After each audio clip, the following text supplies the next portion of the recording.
Today your question is answered. I have a timely question that actually just came in today as it happened just as I was about to start filming, so I thought I'd tackle this question because it's timely related to how you do the round over without a power router, and that is, how do you go about doing this same round over detail on a board when it's too long for you to hand plane in one stroke? So I've got a longer piece of pine down here and I wanted to try and demonstrate to you how we do it.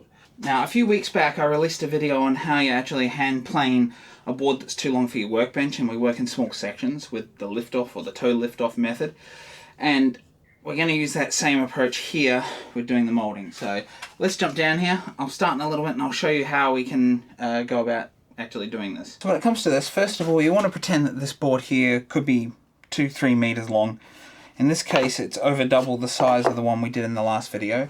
Now what I want to do is I'm just going to put a mark here just in roughly the center so you got an idea. So I'm going to pretend that this is a section that I'm starting in and I'm stopping and then moving into this section up here.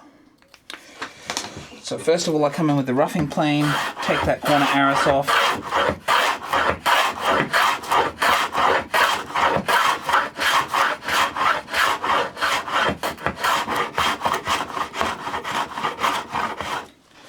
and so I've kind of feathered it into this. I'm almost just stopping, then I come in on this side.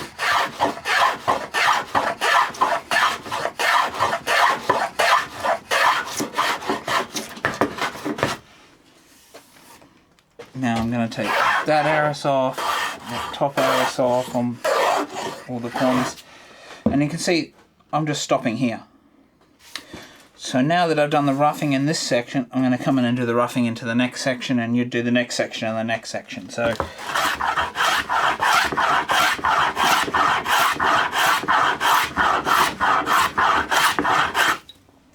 I'm trying to match what I'd just done there.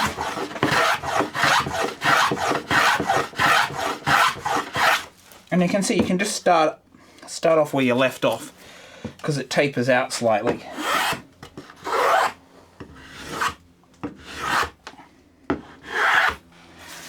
Now I'm going to move on to the smoothing plane and we'll start in this section once again.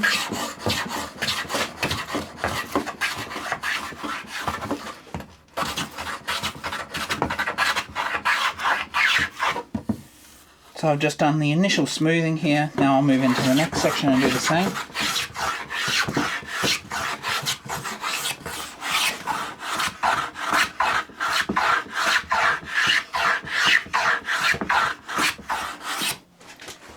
And then from here, you'll refine it back in that first section.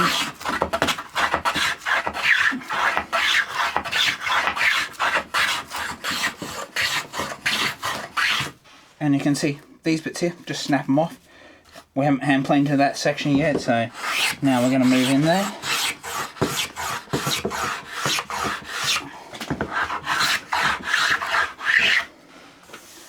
Now that we've got to this stage, we want to grab some sandpaper, which I have here somewhere, and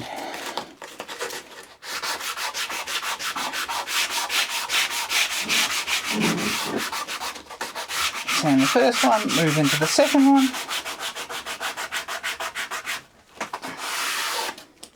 and as you can see there, although it might be a little lopsided and I need to refine it a little bit, because we're working on corners with this and we don't have big long flat shavings like we're doing with face planing, you can literally just come in and stop. There's no real issue with just stopping because they're small shavings 90% of the time. They can snap off and you can just start from that point, and eventually they'll come off the end of your board as you chase it all the way down the board, and there's no real issue with doing that. Obviously, if you see here, I haven't moulded this in 100% perfect, so I'd come back into this section and just concentrate on flattening that. And that's the way it kind of works with moulding, is that you can do one section at a time. As long as you do the same stage and move along, then come back and do the next stage, which is the way I'd recommend doing it.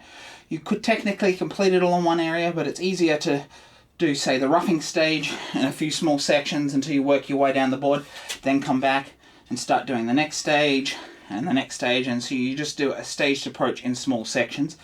But you sort of apply the lift-off method, but as you can see there, I kind of just stop as well.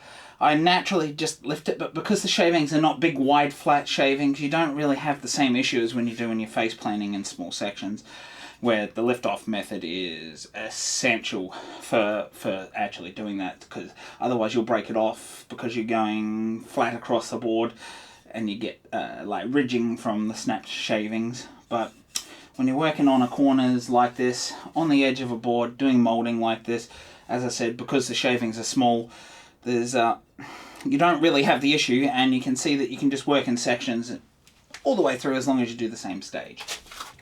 So there you have it, folks. That's how I would tackle this particular question, and I think this was actually a really good question, and I thought it warranted a video in a timely manner just to explain it for those of you who want to actually go out and do this. And if you're doing it as decorative moulding, you would obviously run it down there, and then you could saw it off, and then you could do another moulding, saw it off, and so you would be working with big long sticks if you're doing moulding.